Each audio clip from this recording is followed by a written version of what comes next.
So Craig, where are we right now?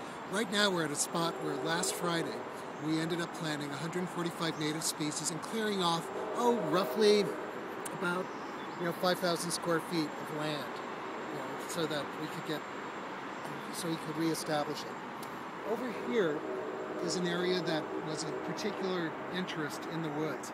And the reason why was that you'll note that all of this English holly has been cut back from about 8 feet up. And I did that myself. And the reason why is that right on the other side of this tree was a spot where a prostitute had been turning tricks for a long time and was creating problems in the neighborhood and for all sorts of people too.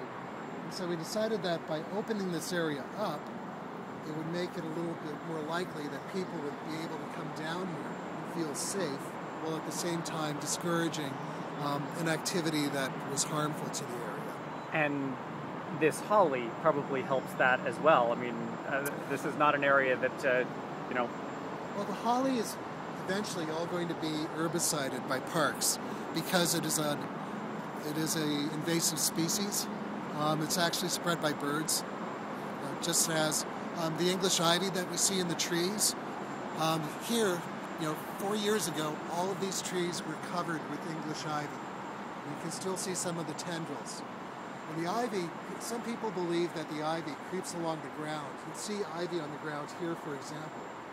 But to propagate, ivy needs altitude. And so it climbs trees. Now, all of our trees here have evolved to withstand the storms that blow in off of the Pacific.